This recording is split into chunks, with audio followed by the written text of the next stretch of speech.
Welcome to Annapolis Mosaics. Our program spotlights people in our city who are involved in activities designed to promote good human relations. I am Michael Keller, your host and the chair of the Annapolis Human Relations Commission. The Commission is a city board that seeks to promote equal opportunity and to eliminate discrimination.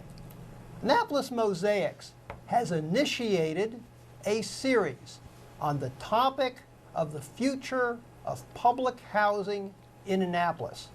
And this topic was suggested to us by one of our viewers.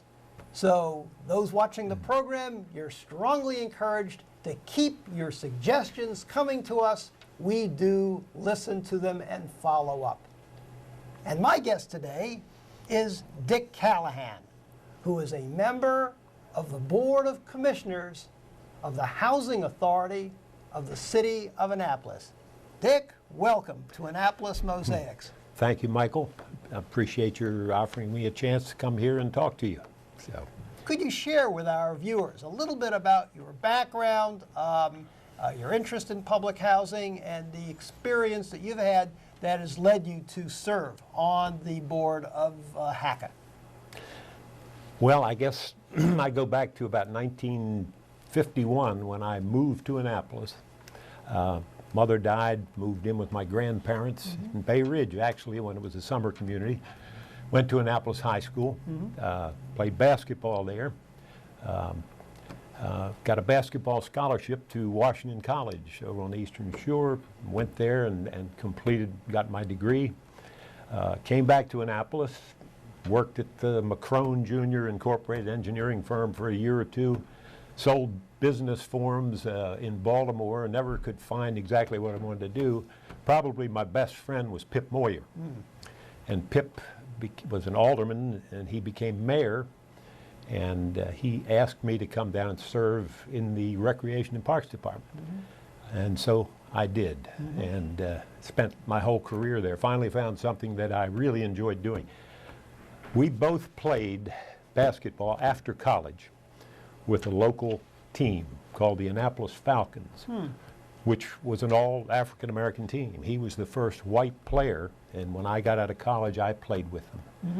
First-class organization. We played in 4 different leagues, all the tournaments around Washington, Baltimore. It's like a semi-pro team, frankly.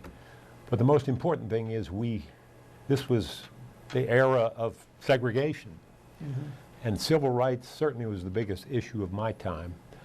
And we spent time with them for years, frankly, and saw what they went through, frankly. I mean, it was deplorable, the conditions that they had. They couldn't go in the restaurants after the games.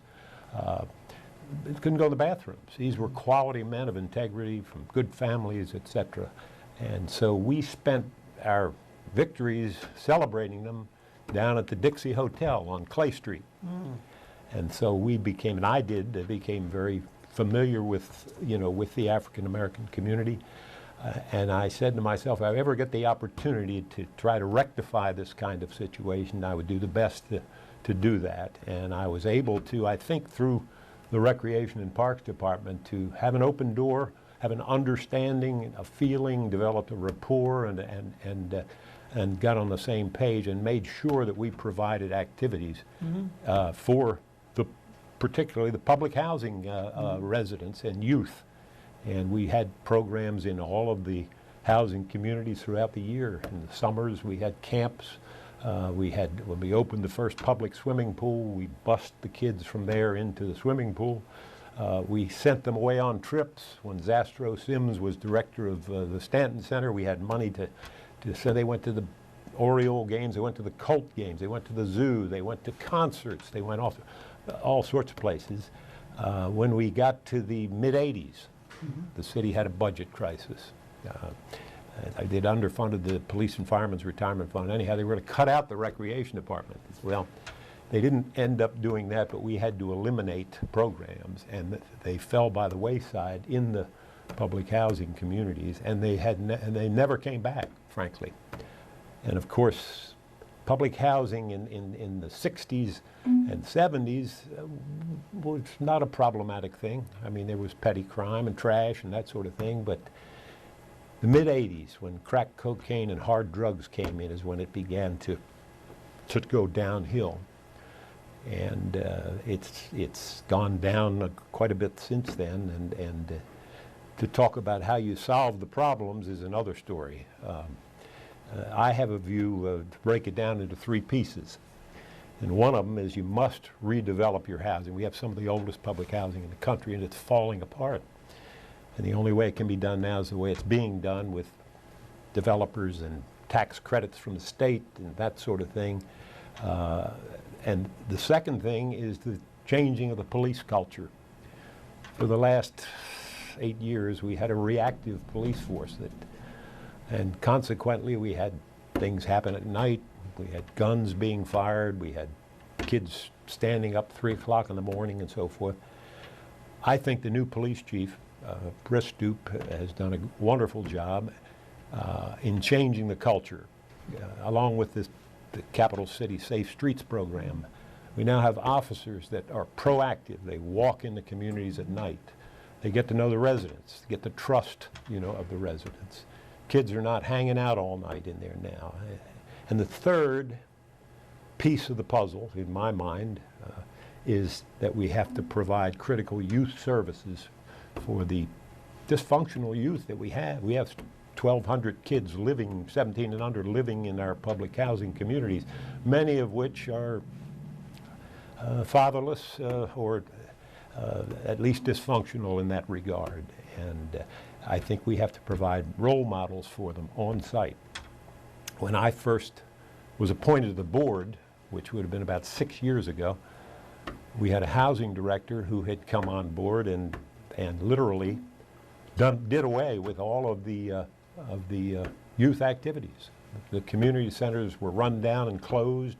The swimming pool at Harbor House was shut down for 4 years.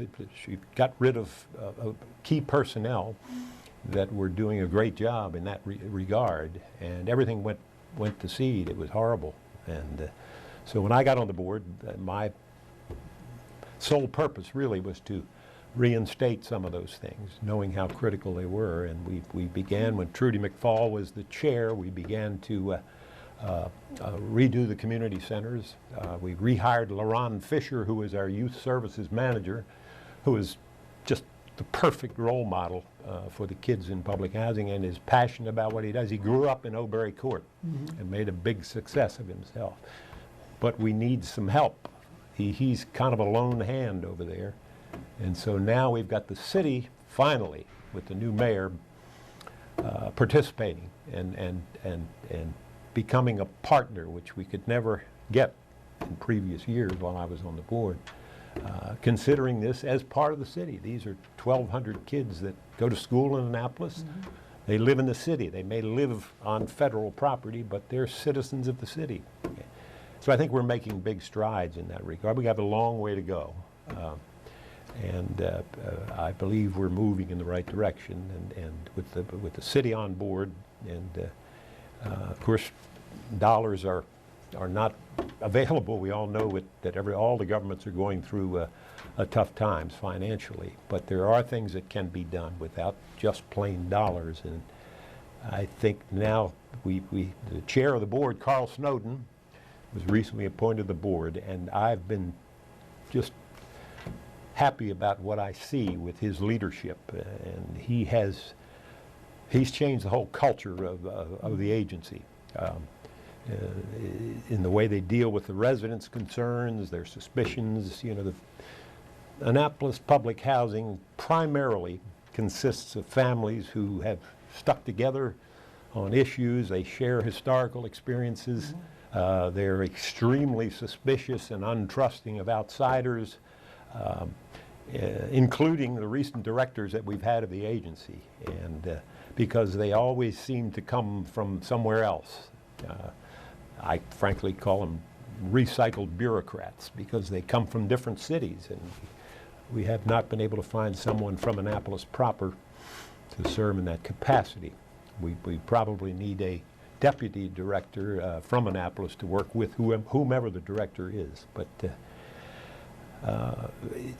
public housing in Annapolis is no different than it is across the country. You have the same problems. All the big cities have problems with public housing. I feel that if we can be a model city, frankly, if we do it right, with the cooperation of the police department, the housing authority, and the city, I think that we can make it work and work well. And with the help of the churches and the various outside groups that come in and help, the Eastport Civic Association is now working with a girls' club up at the Eastport Terrace Center, and they're doing a wonderful job. And we've got programs in all the centers. We've got the pool up and running. We've got camps for the kids. We put an athletic field in behind the Eastport Terrace on an old junk pile back there, and we have with the help of Steve McHale's landscaping company, we put in a baseball field with watering system, the whole nine. It also can be used for other sports, and we're having leagues in flag football. We have kids teams in the Annapolis Baseball League, and we also are getting the kids involved in the new Pip Moyer Recreation Center. The city has money set aside for scholarships, and we're mainstreaming some of these kids into the programs that they have. So I think we're making great strides. I really do. So I think our viewers would benefit from any information that you could provide that would give them an overview of the Housing Authority of City of Annapolis. In other words, what is its scope? How many residents are actually served? What's the demographics look like? Who actually runs the Housing Authority? Who owns the property? There's a lot of questions about that. You know, where does the money come from? There's a lot of confusion about that. It's confusing to me too. And you know, and sometimes you hear different things from the city and from HACA. At least over the years we have. Could you help our viewers sort of understand some of that? I'll try. Again, that's not my area of expertise. Mine was, you know, my function and role was to the youth activities. But, I mean, the Housing Authority comes under the Federal Housing and Urban Development Department. HACA, the local agency, has a 7-member advisory board, of which I am one, appointed by the mayor and now approved by the council. We are a policy-making body. We hire the director, hire and fire the director, and we advise and set policy. And the director and his staff actually run the agency. You know, the goal is to provide safe and affordable, decent housing for low-income people, indigent, disabled, and I would say 95% of our residents are African American. They are. We have probably around 3,000 residents out of a city of, what, 37,000 people. That's a significant number, a significant percentage, probably more than some of the big cities, percentage-wise. I've heard the statistics cited that we, in terms of the proportion of the population, that we've got the highest percentage of residents living in public housing of any metropolitan area in the country. I don't know if that's true or not, or whether it's urban myth, but it's certainly very high. I wouldn't be surprised. I don't know that for a fact, but I would not be surprised if that were true. So, you know, it's a work in progress at all times. It's one of the toughest jobs in the city. I mean, the director of HACA, whoever it may be, has a tough job. And my feeling is that we've had a sequence of directors who may be qualified from a HUD standpoint. They know the nuts and bolts of how the rents are collected and the property is supposed to be managed, but they don't seem to interact well with the local residents. And that, to me, is one of the most important parts of it. And that's, I think we've had problems in that regard, and that's the reason for so much turnover.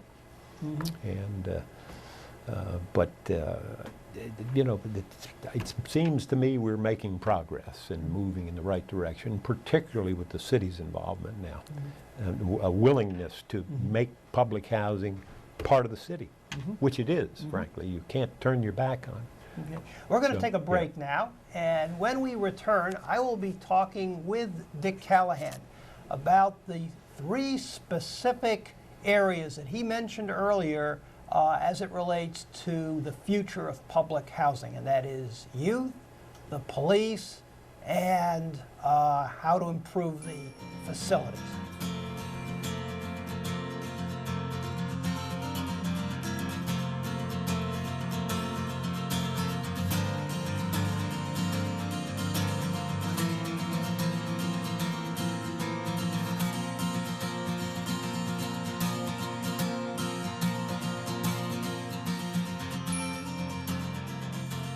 We're talking today with Dick Callahan, a member of the Board of Commissioners of the Housing Authority of the City of Annapolis. Dick, you had talked a little bit in your earlier remarks about the importance of focusing on youth. And indeed, the demographics speak to that very, very strongly. More than 40% of the residents of the public housing facilities in Annapolis are 17 years of age or younger. And it's very notable, the Annapolis Human Relations Commission recently initiated what we called a dialogue project. It's designed to bring together residents of each of the public housing facilities in the city and people who live in the neighboring communities to talk about issues of concern. We received a grant for that from the Unitarian Universalist Church of Annapolis. It's not funded by the taxpayers. And we had our first session back in March, and it basically featured residents from Eastport Terrace Harbor House and the Eastport Civic Association. We had about 25 people in all, evenly divided. Well, the interesting thing about this is that there's one issue that came up from the residents again and again and again. And also we heard it from the Eastport Civic Association as well, because they're involved in the program which you earlier described. And that is the need for mentoring youth.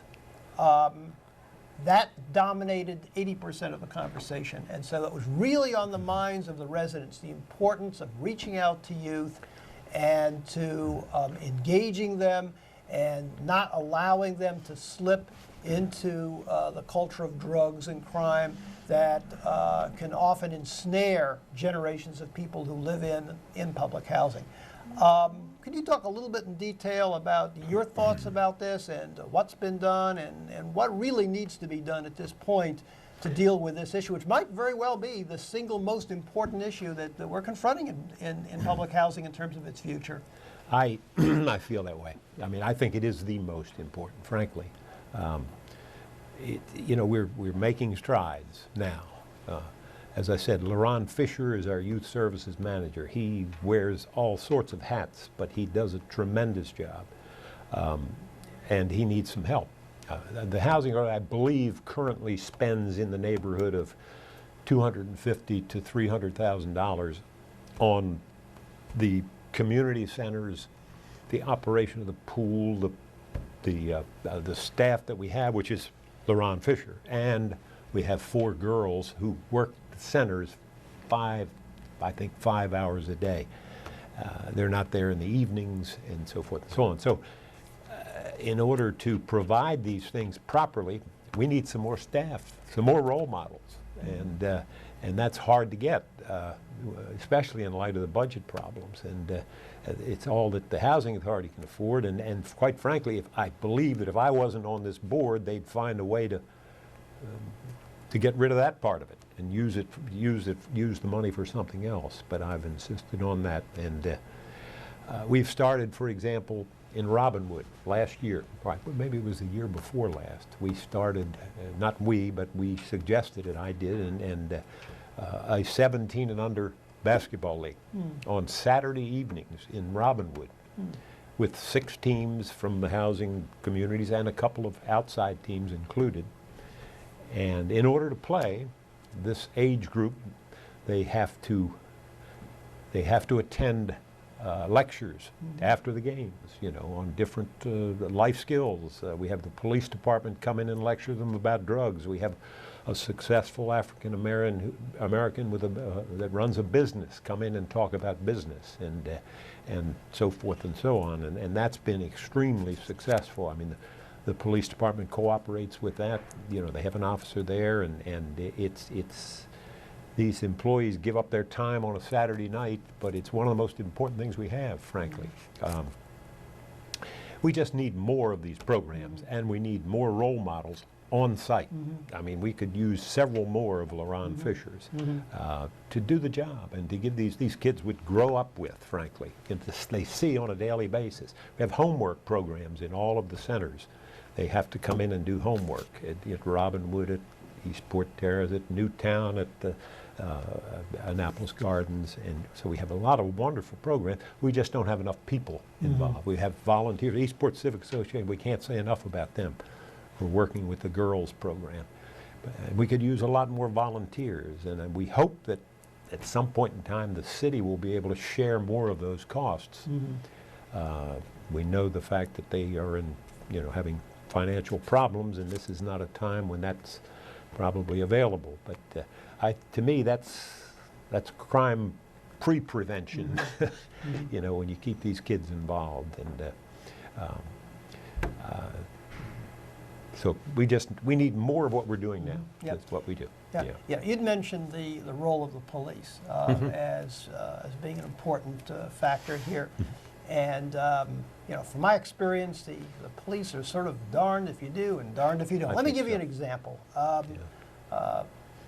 Early, or I guess it was late in January, before we had the big storms here, the mayor asked me to attend a meeting that was held at the Stanton Center, along with quite a number of other people. And the meeting was actually called by Larry Griffin of We Care and Friends, and of course a very prominent citizen in the Clay Street area. And the police chief and his top staff were there. The mayor and his top staff were all there at this meeting. And basically what it was there was concerns expressed that certain of the officers had been overly aggressive in dealing with members of the community and hadn't been properly respectful. On the other hand, the police chief came back, Chief Pristoop said, look, you know, we've been asked to come in here and we see someone acting suspiciously and someone acting like they're on the corner doing drugs. Our officers are going to intervene and are going to ask the business. So you've got that situation where there's no question that after dark in the public housing areas, the whole tenor and personality of these complexes change. And you've had crime problems and drug problems, but at the same time, you've got the vast majority of residents who don't engage in that behavior. Correct. And there's a sensitivity on their part in terms of that we're being stereotyped here.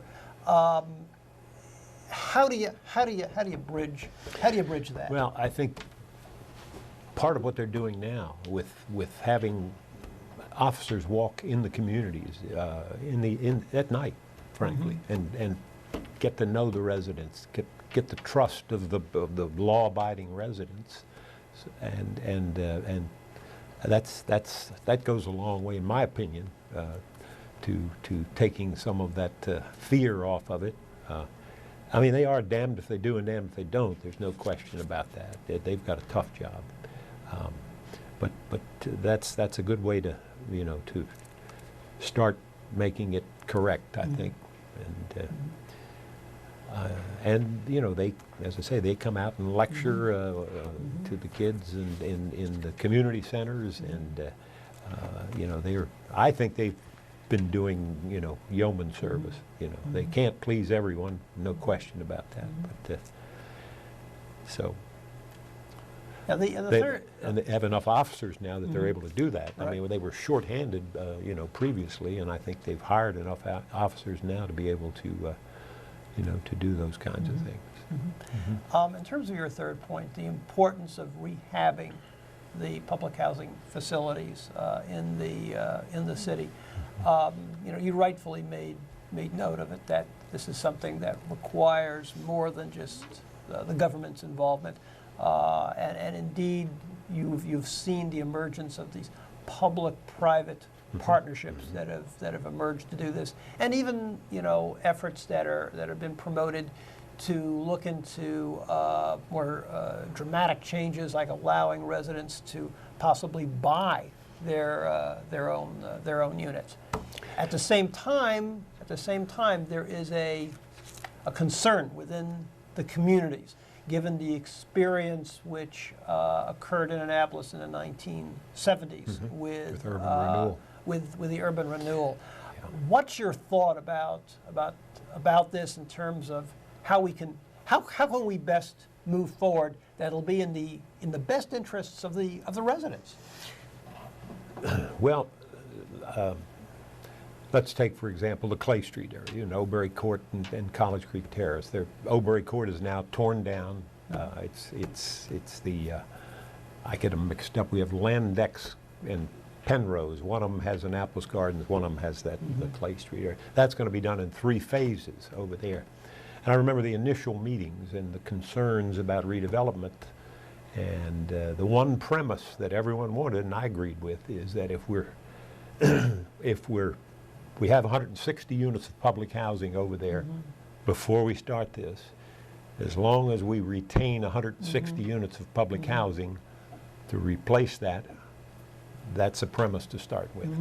And if you can get more through zoning and so forth, and home ownership possibilities, or to mix it in, then let's do that. And apparently it's turning out that way. I think there are 10 Habitat for Humanity homes going in. And I think we have 15 families that currently live in public housing that have qualified to purchase. So that's a step up, in my opinion. The fear, I think, is that there's no more federal money to just simply put up new housing as it's been done in the past. I think across the country it's being done this way through state tax credit money. You hire a developer, they purchase or they get the tax credits, and then they sell the tax credits to investors. I'm sure Trudy filled you in on this. And then it'll be privately managed, still under the housing authority as far as the waiting list and so forth and so on. And there's where I think some of the fear comes in. This is new. It's new. And as I said before, you're dealing with old Annapolis families who remember urban renewal, and they're fearful of change, and they're fearful and suspicious of outside people doing it. And I personally visited a new development in Baltimore and one in Hagerstown where this has been done. And in talking with some of the residents up there, they seem to be quite happy with it. But that's the only thing I have to go on as far as the end result of it. I know that Carl, along with some of the board members who are concerned about this, have gone to the task of making sure that the lease, for example, for the new development is the same one that the housing authority has, and taken out concerns there. And he's also been responsible for creating a more fair grievance procedure for the residents, and softening the banning procedure a little bit, not in proper ways, not eliminating it, and kind of tempering it a little bit so that the residents are not completely, and uncomplicating the language in the resident leases, which they seem to be fearful of, when you hear them come before the board. So it's a new way of developing. It's the only way to develop, as I see it. And when you have housing that's I think College Creek Terrace, if I'm not mistaken, is the oldest housing community in the country now, still in use. And Oberry Court, of course, was built, I think, in 1951, and it was virtually unlivable. I mean, if you walk through there. And if you go over there now, I mean, it certainly is nice. It's a vast improvement. And again, this is being done this way from what I've been told across the country, and trying to mix in home ownership you know, with, and Carl also is trying to start a culture with these people of when they move into public housing, figuring how they're going to move out, rather than making this, you know, a 30-year or lifetime situation. So it's a tough one to deal with. Yep. I mean, it really is. Yep. It's, yeah. Thank you for viewing our program today, and please join us again on Annapolis Mosaics. If you would like to have more information about the Annapolis Human Relations Commission, please jot down the information that's on your screen. You can reach us at 410-263-7998 or by email at hrcommission@annapolis.gov. Or check out our page at the City of Annapolis website. Go to www.annapolis.gov, click on City Government, then Boards and Commissions, and scroll down to our page. And always remember the words of Dr. Martin Luther King Jr., who said, "We have flown the air like birds and swum the seas like fishes, but have yet to learn the simple act of walking the earth as brothers and sisters."